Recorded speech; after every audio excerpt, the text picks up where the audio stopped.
Hello दोस्तों, Radhe Radhe. Welcome back to the Abhinav academy. स्वागत है आप सभी का आज के करंट अफेयर्स एनालिसिस वीडियो में। आज है 13 जनवरी 2026 एंड इस वीडियो में हम कवर करेंगे आज की इंपॉर्टेंट न्यूज़ आपके एग्जाम के लिए इंपॉर्टेंट होने वाली है। वीडियो को एंड तक जरूर देखिएगा। तो चलिए शुरू करते हैं। आज के न्यूज़पेपर में दो ऐसे न्यूज़ है। एक, इंडिया की डिफेंस पावर को ग्लोबल लेवल पर स्ट्रांग बनाती है और दूसरी, क्लाइमेट चेंज के डिबेट को ही उल्टा कर देती है। तो आज का एनालिसिस एस्पेरेंट्स के लिए हाईली इंपॉर्टेंट है। From GS paper 2 and GS paper 3 दोनों कवर होंगे। चलिए शुरू करते हैं। तो पहली न्यूज़ है इंडिया जर्मनी डिफेंस कोऑपरेशन। तो चलिए स्टेप बाय स्टेप इसे समझते हैं। तो पहला है कि ये न्यूज़ में क्यों है। देखो, इंडिया और जर्मनी ने डिफेंस कोऑपरेशन को और स्ट्रांग करने के लिए अग्रीमेंट साइन किया है। ओके, तो फोकस होगा को प्रोडक्शन और को डेवलपमेंट पर। देख सकते हैं यहाँ पे आप को प्रोडक्शन और को डेवलपमेंट पर फोकस होगा। ये अग्रीमेंट जर्मन चांसलर फ्रेडरिच मर्ज के इंडिया विजिट के दौरान हुआ है। हाल ही में जर्मनी में नए चांसलर बने फ्रेडरिच मर्ज एंड वो पहली बार इंडिया आए हैं अपने चांसलर बनने के बाद। सो उनके विजिट में ये वाला अग्रीमेंट, ऐसे ये एक ही नहीं, ऐसे बहुत सारे अग्रीमेंट साइन हो चुके हैं। इसका बैकग्राउंड जान लेते हैं। देखो, इस न्यूज़ को समझने के लिए थोड़ा बैकग्राउंड समझना ज़रूरी है। इंडिया और जर्मनी 25 ईयर्स की स्ट्रेटेजिक पार्टनरशिप और 75 ईयर्स के डिप्लोमेटिक रिलेशंस सेलिब्रेट कर रहे हैं। ओके, पहले जर्मनी डिफेंस एक्सपोर्ट में काफ़ी कॉशियस था, लेकिन आज ग्लोबल सिचुएशन बदल चुकी है। आइए इस अग्रीमेंट्स के कुछ की आउटकम्स और डेवलपमेंट्स हम जान लेते हैं। तो मीटिंग के बाद कुछ इंपॉर्टेंट डिसीजंस लिए गए। डिफेंस ट्रेड को सिंप्लीफाई किया जाएगा।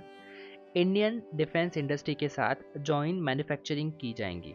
ओके, इंडो पैसिफिक रीजन में कोऑपरेशन के लिए नया कंसल्टेशन मैकेनिज्म। यूक्रेन और गाजा जैसे ग्लोबल कॉन्फ्लिक्ट्स पर भी डिसीजन हुआ है। पीएम मोदी ने क्लियरली कहा है कि डिफेंस कोऑपरेशन म्यूचुअल ट्रस्ट का सिंबल है।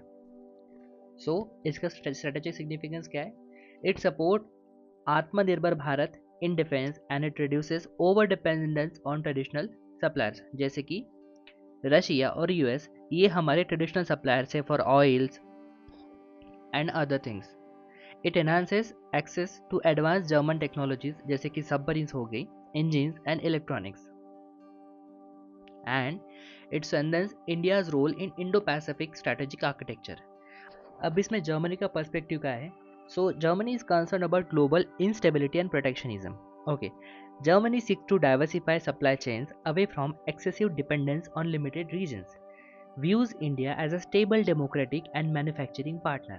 जर्मनी इंडिया को इस नज़रिए से दिखता है कि वो एक stable democratic and manufacturing partner हो सकता है। एंड दैट्स वाई बहुत सारे ऐसे अग्रीमेंट एमओयू साइन हो चुके हैं बिटवीन जर्मनी एंड इंडिया। लेकिन हर चीज़ में जैसे कि चैलेंजेस होते हैं, वैसे ही इसमें भी चैलेंजेस है। तो first is Germany strict arm export regulation.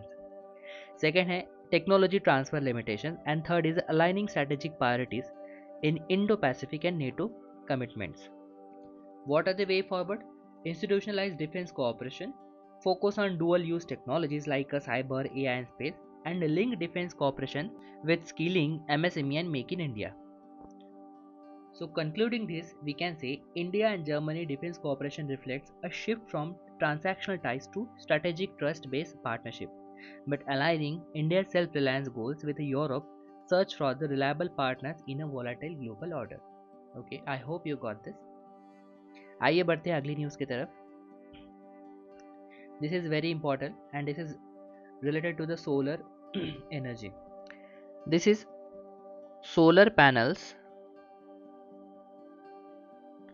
Versus biofuels.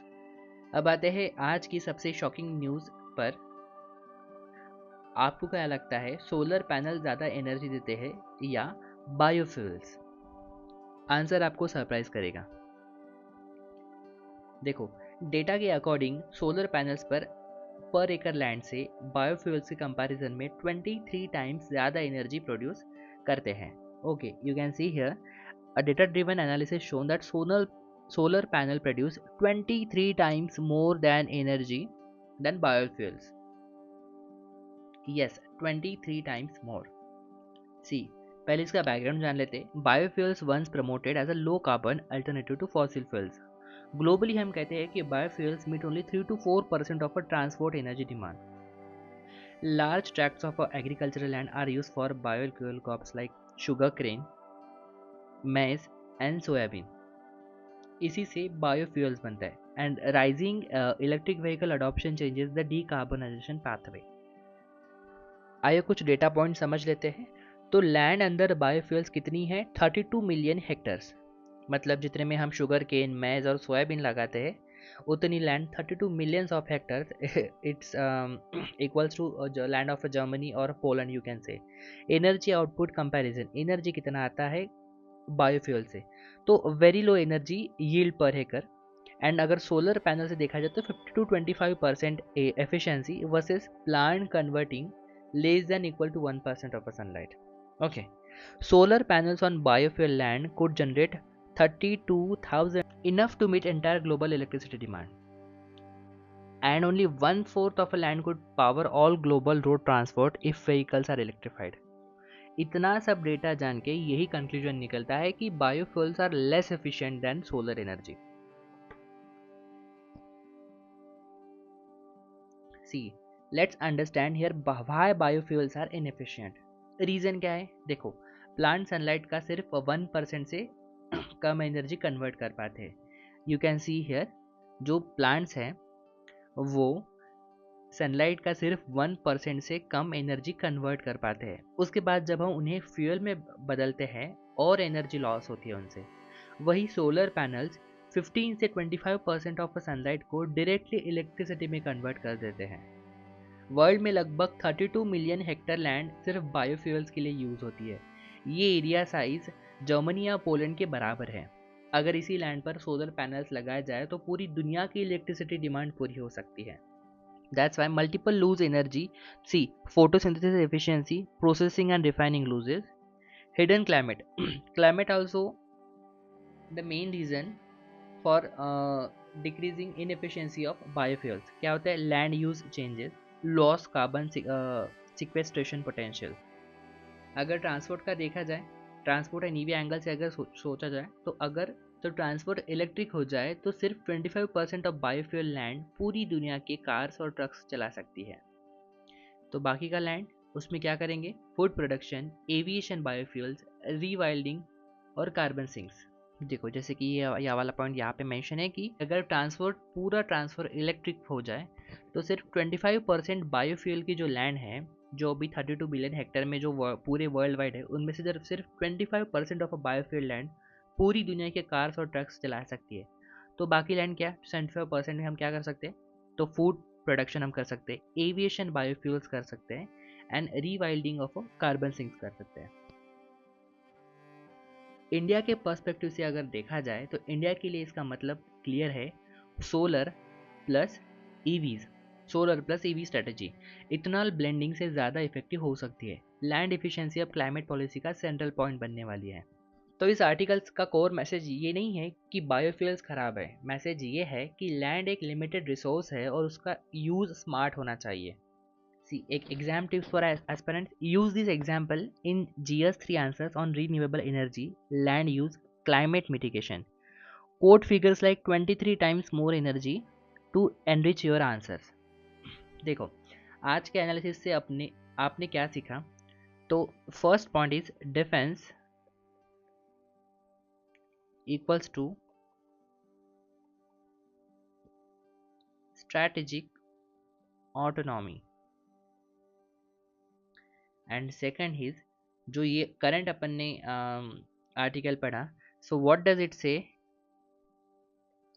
Climate policy equals to data plus land efficiency, land efficiency. Okay, आशा करता हूँ आपको ये एनालिसिस पसंद आया होगा। अगर आपको आज के डेली न्यूज़ एनालिसिस का लेक्चर का पीडीएफ चाहिए तो आपको क्या करना है? आपको बस हमारा टेलीग्राम चैनल ज्वाइन करना है। Just go to the Telegram and type Abhinav academy there and just join it. आपको वहाँ पर डेली के लेक्चर का पीडीएफ मिल जाएगा। सेम आप कर सकते हैं व्हाट्सएप के लिए। Just go to the WhatsApp, type Abhinav Academy and join it.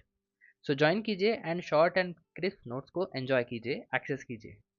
अगर आपको ये एनालिसिस इन्फॉर्मेटिव लगा तो लाइक करें और अपने दोस्तों के साथ शेयर ज़रूर करें। और अगर आप नए हैं तो सब्सक्राइब करें अभिनव एकेडमी को for daily current affair analysis. हम लाते रहेंगे ऐसे ही डिटेल्ड और इंसाइटफुल एनालिसिस यूपीएससी और सरकारी परीक्षाओं के लिए। बेल आइकन दबाना ना भूलें ताकि आपको हमारे लेटेस्ट अपडेट सबसे पहले मिले। मिलते हैं एक नई इन्फॉर्मेटिव वीडियो के साथ। Hare Krishna. Thank you so much for watching.